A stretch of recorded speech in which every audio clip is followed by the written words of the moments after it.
Good morning students. आज अपना topic है चालक की धारिता। तो सबसे पहले अपन यही बात करते हैं कि इस धारिता का मीन्स क्या होता है।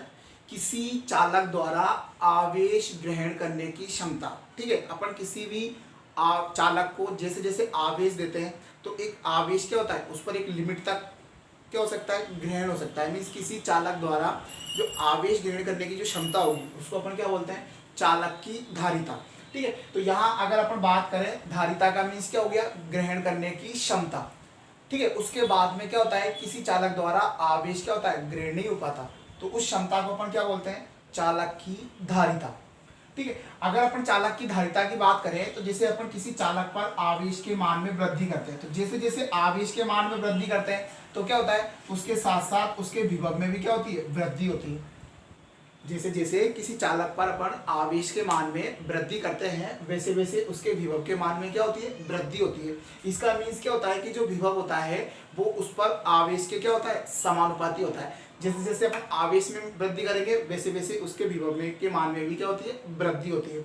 यहाँ अगर देखें अपन तो यहाँ इस समानुपाती का चिन्ह जैसे हटाते हैं तो अपने पास इक्वल का साइन आता है और इक्वल के साथ यहाँ पे क्या आता है, कांस्टेंट आता है, एक समानुपाती नियतांक आता है। तो यहाँ अपने पास Q इक्वल टू बराबर का चिन्ह साथ में क्या आता है, C और ये B। यहाँ पे जो C होता है उसको अपन समानुपाती नियतांक बोलते हैं और इस समानुपाती नियतांक को अपन क्या बोलते हैं, चालक की धारिता। यहाँ पे जो C है उसे अपन चालक की धारिता कहते हैं। यहाँ पे ये जो C है इसको अपन क्या बोलते हैं, चालक की धारिता। ठीक है, ये जो चालक की धारिता है, इस चालक की धारिता का मान आवेश और विभव पर निर्भर नहीं करता। ठीक है, यहाँ जो धारिता है C है वो आवेश और विभव के लिए कैसा है, कांस्टेंट है। ठीक है, इसका मान जो है वो चालक के आकार पर निर्भर करता है। अगर अपन यहाँ देखें तो ये क्या है, समानुपाती नियतांक है जिसका मान चालक के आकार, उसके आसपास के उपस्थित माध्यम और उसके पास रखे किसी अन्य चालक वस्तुओं पर निर्भर करता है। ठीक है, तो ये जो अपने पास चालक की जो धारिता है वो किस किस पर निर्भर करती है, एक तो इस चालक के आकार पर निर्भर करती है, चालक किस माध्यम में रखा हुआ है उस माध्यम पर निर्भर करती है और साथ में किस पे करती है, उसके आसपास रखे किसी अन्य चालक पर भी निर्भर करती है। ठीक है, अगर अपन इस चालक की C की बात करें, धारिता की बात करें तो C इक्वल टू अपन क्या लिख सकते हैं, Q अपॉन V। यहाँ अगर अपन धारिता की बात करें तो धारिता C इक्वल टू क्या लिख सकते हैं अपन, Q अपॉन V। जहाँ पे Q क्या है, आवेश, B क्या है, विभव। तो इसका जो मात्रक होगा, यहाँ से अगर इसके मात्रक की बात करें तो यहाँ इसका मात्रक क्या हो जाएगा, कूलाम प्रति वोल्ट। इसका जो मात्रक होगा वो क्या होगा, कूलाम प्रति वोल्ट। इसका जो अपन एसआई पद्धति में जो मात्रक यूज में लेते हैं, इसका एसआई पद्धति में मात्रक होता है फेरेड। ठीक है, और एक फेरेड इक्वल टू होता है 1 कूलाम प्रति वोल्ट। यहाँ अपन जो चालक की धारिता है उसका एसआई पद्धति में जो मात्रक उपयोग में लेते हैं वो मात्रक कौन सा लेते हैं, फेरेड। ठीक है, ये जो फेरेड होता है ये क्या होता है, किसके इक्वल होगा, एक फेरेड इक्वल टू होता है 1 कूलाम प्रति वोल्ट। यहाँ पे जो फेरेड होता है ना ये बहुत बड़ा मात्रक होता है, इसलिए अपन जब भी इसको उपयोग में लेते हैं या तो अपन इसको लेंगे माइक्रोफेरेड, अपन इसको माइक्रोफेरेड के रूप में यूज में ले सकते हैं, या इसको अपन लेते हैं 10 टू पावर माइनस 9 फेरेड, या अपन इसको 10 टू पावर माइनस 12 फेरेड। यहाँ पे इसको क्या बोलते हैं अपन, माइक्रोफेरेड बोलेंगे, इसको क्या बोलते हैं, नैनोफेरेड बोलेंगे और इसको क्या बोलते हैं, पिकोफेरेड। इस रूप में इनका अपन क्या करते हैं, उपयोग करते हैं। ठीक है, फेरेड क्या है, यहाँ पे एक बड़ा मात्रक होता है, इसलिए अपन क्या है कि जब इनकी जो छोटी इकाइयाँ होती है, छोटी इकाइयाँ मीन्स अपन इसको माइक्रोफेरेड, नैनोफेरेड और पिकोफेरेड के रूप में उपयोग में लेते हैं। यहाँ अगर अपन देखें तो आवेश जो होता है, जो विभव होता है वो आवेश के क्या है, डायरेक्टली क्या होता है, समानुपाती होता है। अगर अपन समानुपाती का देखें तो समानुपाती का जो कर्व आता है, जो ग्राफ आता है वो एक कैसा आता है, सीधी रेखा में आता है। ठीक है, यहाँ अपन ये आवेश की बात करें, यहाँ अगर अपन विभव की बात करें तो इसका जो ग्राफ आएगा वो कैसा आएगा, सीधी रेखा में आएगा। क्योंकि जैसे जैसे अपन आवेश के मान में वृद्धि करते हैं वैसे वैसे विभव के मान में भी क्या होती है, वृद्धि होती है। तो अपन जो देखना है यहाँ पे जो ग्राफ है वो एक ग्राफ क्या है, एक सीधी सरल रेखा में प्राप्त होता है। ठीक है, तो अगर अपन किसी चालक पर आवेश और विभव का वक्र बनाएंगे, ग्राफ बनाएंगे तो उसका ग्राफ अपन को कैसा मिलता है, सीधी सरल रेखा में मिलता है। सीधी सरल रेखा में मिलता है तो यहाँ पे इस वक्र का अपने पास एक ढाल भी आता है। ठीक है, अपन इस ढाल को अगर थीटा से व्यक्त करें मीन्स इसका अगर ढाल अपन, तो ये ढाल जो होता है ढाल को अपन किससे व्यक्त करते हैं, टेन थीटा से। तो यहाँ अगर अपन इसका ढाल निकालने की कोशिश करें, यहाँ इसका टेन थीटा निकालने की कोशिश करें, तो टेन थीटा अपने पास क्या हो जाएगा, क्यू अपॉन बी। इसका मीन्स क्या हो गया कि अगर अपन क्यू और बी का कर्व बनाएंगे तो क्यू और बी के कर्व का जो ढाल होता है वो ढाल किसको व्यक्त करेगा, क्यू अपॉन बी किसको होता है, सी के इक्वल होता है। इसका मीन्स यहाँ जो टेन थीटा है, टेन थीटा मीन्स ढाल है, वो ढाल किसको व्यक्त कर रहा है, चालक की धारिता को व्यक्त कर रहा है, सी को व्यक्त कर रहा है। तो इसका मीन्स क्या हो गया कि ये जो है ना वो किसको व्यक्त करेगा, चालक की धारिता को व्यक्त करेगा। ठीक है, तो इस ढाल का मान जितना ज्यादा होगा चालक की धारिता का मान भी उतना ही क्या होता है, अधिक होता है। तो यहाँ अपन ने जो बात की थी वो चालक की धारिता की बात की थी। एक बार फिर करते हैं, चालक की धारिता का मीन्स क्या होता है, किसी चालक द्वारा आवेश ग्रहण करने की क्षमता। अपन ने कहा था कि जैसे जैसे उस पर आवेश के मान में वृद्धि करते हैं तो उसके विभव के मान में भी वृद्धि होती है। मीन्स जो विभव होता है वो आवेश के क्या होता है, डायरेक्टली क्या होता है, समानुपाती होता है।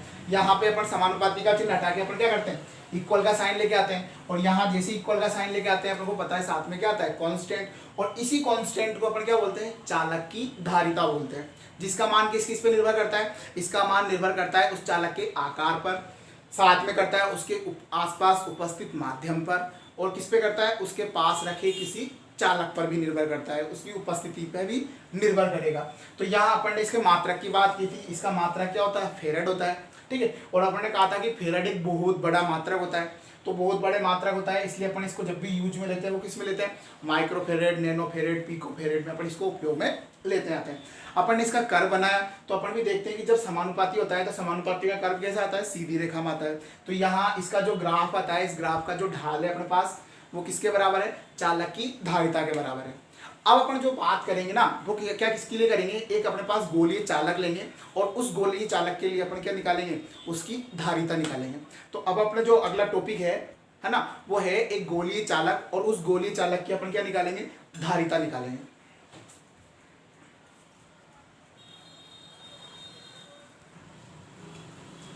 नेक्स्ट अपने पास टॉपिक था गोलीय कोश की धारिता। अपन को इसकी धारिता ज्ञात करनी है। इसके लिए अपन ने क्या किया, एक कैपिटल आर त्रिज्या का गोलीय, अपन ने ये आवेशित गोलीय चालक गोलीय अपन ने क्या ले रखा है, ठीक है, गोला ले रखा है, और इस गोले को अपन ने कितना आवेश दे रखा है, क्यू। अपने पास एक गोलीय कोश है और इस गोलीय कोश को आवेश कितना दे रखा है अपन ने, क्यू। इसकी जो त्रिज्या है अपने पास कितनी है, कैपिटल आर। ठीक है, इसी के लिए अपन इसकी धारिता ज्ञात करनी है। धारिता ज्ञात करने के लिए अपन क्या करते हैं, अपन को पता है कि धारिता equal to C equal to Q upon V. तो यहाँ अपन को ये देखना है कि ये जो गोलीय चालक है इसकी जो धारिता है वो कितनी होगी और किन किन राशियों पर वो निर्भर कर रही है। तो अगर अपन यहाँ देखें तो अपन मान के चल रहे हैं कि ये जो चालक है, जो गोलीय कोश है, ये गोलीय कोश अभी अपन जो मान रहे हैं वो क्या मान रहे हैं, निर्वात में स्थित है। ठीक है, क्या मान के चल रहे हैं अपन, निर्वात में स्थित है। ठीक है, तो इसके लिए अपने पास क्या निकालना होगा अपन को, विभव। तो यहाँ अगर अपन विभव निकालें इस गोलीय कोश के लिए, तो गोलीय कोश के लिए जो विभव होता है वो अपन पहले निकाल चुके हैं। यहाँ पे v इक्वल टू अपने पास कितना होगा, v इक्वल टू होता है के क्यू अपॉन आर। गोलीय कोश के लिए जो विद्युत विभव होता है वो विद्युत विभव के क्यू अपॉन क्या होगा, कैपिटल आर होगा। तो यहाँ पे अगर अपने पास विभव देखें तो के क्यू अपॉन कैपिटल आर। के की जो वैल्यू है अगर निर्वात के लिए बात करें तो निर्वात के लिए 4 पाई एप्सिलॉन नॉट, और ये होगा अपने पास क्यू अपॉन आर। यहाँ अगर अपन को चालक की इस गोलीय कोश की धारिता निकालनी है तो अपने पास C इक्वल टू अपन क्या करेंगे, इस पर अपन B की वैल्यू पुट करेंगे। तो B की वैल्यू अपने पास जो है वो 1/4 पाई एप्सिलॉन नॉट, और ये क्या है, Q अपॉन आर। अगर अपन देखें तो इस Q से Q क्या हो जाएगा, कैंसिल हो जाएगा, और ये जो सारी राशियां हैं वो ऊपर आ जाएगी। तो ये अपने पास जो C equal to 4 pi epsilon naught r आता है। तो यहाँ अपने पास जो गोलीय कोश है, इस गोलीय कोश की जो अपने पास धारिता है उसका जो फॉर्मूला अपने पास आया है वो 4 पाई एप्सिलॉन नॉट आर। तो यहाँ अपन इस गोलीय कोश की जब बात कर रहे हैं तो गोलीय कोश की जो धारिता है वो किन किन राशियों पर निर्भर कर रही है। अगर अपन देखें तो ये तो 4 पाई, ये तो क्या होता है, कांस्टेंट है, लेकिन ये अपने पास क्या है, एप्सिलॉन। इसका मीन्स क्या हो गया कि इसकी धारिता जो है वो माध्यम पर निर्भर करती है। ठीक है। अगर अपन ने ये जो अपन ने माध्यम लिया है वो कौन सा लिया है, निर्वात ली या वायु ली, तो उसके लिए अपने पास यहाँ पे क्या है, एप्सिलॉन नोड आया। ठीक है, तो अगर अपन किसी माध्यम के लिए बात करते हैं तो किसी माध्यम के लिए यहाँ एप्सिलॉन की जो की जगह क्या था, एप्सिलॉन आता। उसी प्रकार अगर अपन देखें तो यहाँ अपने पास जो इसकी धारिता है वो धारिता इसकी त्रिज्या के क्या है, डायरेक्टली समानुपाती है। तो त्रिज्या के डायरेक्टली समानुपाती का मीन्स क्या होता है, त्रिज्या के डायरेक्टली समानुपाती का मीन्स, इसका मीन्स हो गया कि इसकी जो धारिता है, इसकी धारिता क्या करेगी, त्रिज्या पर निर्भर करेगी। त्रिज्या पे कैसे निर्भर करेगी, मीन्स त्रिज्या जैसे जैसे बढ़ती है वैसे वैसे इसकी धारिता के मान में वृद्धि होती है। तो त्रिज्या बढ़ रही है तो इसका क्या होगा, आकार बढ़ेगा। तो इसका मीन्स क्या होता है कि जो धारिता का मान होता है वो चालक के आकार पर निर्भर करता है। साथ में इसकी जो धारिता है वो किस पर निर्भर कर रही थी, वो एक इसके माध्यम पर भी निर्भर करती है। अगर अपन मान लो यही बात किसी माध्यम के लिए करते, ये चालक किसी माध्यम में होता, तो यहाँ जो धारिता होती C = 4 पाई एप्सिलॉन r होती। यहाँ अगर अपन चाहें तो एप्सिलॉन की जगह अपन एप्सिलॉन नॉट, एप्सिलॉन r और कैपिटल R। इसका मीन्स क्या हो गया कि ये जो अपन यूज में ले रहे हैं, अपने पास जो धारिता आ रही है वो किसी माध्यम की जो धारिता है, अगर इसको लिखें अपन तो यहाँ Cm = क्या आती है अपने पास, यहाँ अपने पास आता एप्सिलॉन r और C। तो इसका मीन्स क्या हुआ, इसका मीन्स ये हुआ कि ये जो धारिता है ना वो तो कौन सी वाली है, जो अपन निर्वात के लिए बात कर रहे थे। तो निर्वात में अपन को 4 पाई एप्सिलॉन नॉट r मिल रही थी। ये अपन ने किस धारिता की बात की, ये अपन ने तब की जब ये गोलीय जो चालक है, ये गोलीय कोष जो है, ये गोलीय कोष क्या है, किसी माध्यम में उपस्थित हुआ था। और उस माध्यम का जो परावैद्युतांक है, उस माध्यम का परावैद्युतांक कितना लिया अपन ने, एप्सिलॉन r। ठीक है, उसकी जो विद्युतशीलता अपन ने कितनी ली, एप्सिलॉन ली। तो उसके लिए अगर अपन बात करते हैं तो उसके लिए अपने पास जो धारिता है वो कितनी आती, 4 पाई एप्सिलॉन r। ठीक है, यहाँ इस एप्सिलॉन को, एप्सिलॉन की जगह अपन एप्सिलॉन नॉट, एप्सिलॉन r लिख सकते हैं। तो अगर इसको देखें अपन तो इसको अपन क्या लिख सकते हैं, एप्सिलॉन r c। c क्या है, निर्वात की धारिता। तो इसका मीन्स क्या हो गया कि माध्यम अगर उपस्थित होता तो उस माध्यम से उसकी धारिता क्या होती है, उतने ही गुना बढ़ जाती है। ठीक है, जितने गुना क्या होता है उसके माध्यम का परावैद्युतांक होता है। ठीक है, तो यहाँ अपन क्या कह सकते हैं कि ये माध्यम पर निर्भर करती है और जैसे जैसे माध्यम का परावैद्युतांक बढ़ता है वैसे वैसे क्या होता है, उसकी धारिता के मान में भी वृद्धि होती है। तो यहाँ अपन जो बात कर रहे थे वो किसके लिए बात कर रहे थे, गोलीय चालक की धारिता के लिए बात कर रहे थे। अगर अपन इसी से निकालना चाहें तो अपन पृथ्वी की जो धारिता है, अपन पृथ्वी की धारिता की बात कर सकते हैं। वैसे तो अपन पृथ्वी की अगर बात करें तो पृथ्वी का जो विभव लेते हैं वो क्या मान के चलते हैं अपन, शून्य। जब पृथ्वी का विभव अगर शून्य मान के चलते हैं तो उसके अकॉर्डिंग तो यहाँ अगर अपन विभव शून्य मान के चलेंगे तो जो पृथ्वी है उस पृथ्वी की धारिता क्या हो जाएगी, अनंत हो जाएगी।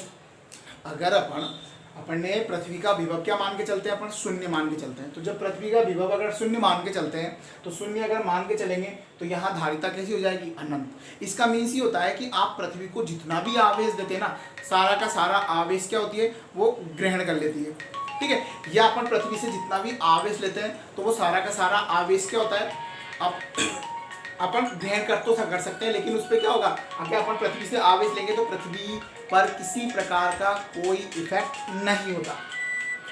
अगर अपन पृथ्वी को एक गोला मान के चलें, यदि अपन पृथ्वी को एक गोला मान के चलें जिसकी त्रिज्या अपन कितनी मान के चलते हैं, पृथ्वी की जो त्रिज्या है मीन्स जो RE है वो अपन कितना मान के चलते हैं, 6400 किलोमीटर। अगर अपन पृथ्वी की धारिता दूसरे तरीके से निकालना चाहें तो पृथ्वी की धारिता कैसे निकलेगी, पृथ्वी की धारिता की पृथ्वी की त्रिज्या कितनी होगी, 6400 किलोमीटर। तो अगर अपन को यहाँ अगर इसकी धारिता निकालनी है तो इसके लिए क्या करेंगे, अपने पास C = अपने पास क्या हो जाएगा, 4 पाई एप्सिलॉन नॉट r। ठीक है, अपन को क्या है, इसकी वैल्यू पता है तो अपन क्या करेंगे, इसको क्या लिखेंगे, C = r/k इस रूप में लिख सकते हैं। तो यहाँ r की जगह तो 6400 किलोमीटर, किलोमीटर को मीटर में कन्वर्ट करेंगे 10⁻³ और अपने पास इस k की वैल्यू कितनी होती है, 9 × 10⁻9। तो अपन इसको सोल्व कर लेंगे। तो यहाँ इसको अपन सोल्व करते हैं तो अपने पास जो वैल्यू आएगी ये कितनी होगी, 10⁵, ये 10⁻9। तो अगर अपन इसको ऊपर भेजेंगे तो -9 और ये कितना हो जाएगा, +5। इसका मीन्स कितना हो जाएगा, ऊपर पावर आएगी 10⁻⁴। ऊपर जो पावर आएगी वो कितनी आएगी 10⁻⁻⁴। ठीक है, ऊपर कितना रहा 64, इससे इसको डिवाइड करेंगे, इसको डिवाइड करेंगे तो कितना हुआ, ये 7 बार फिर 1 1।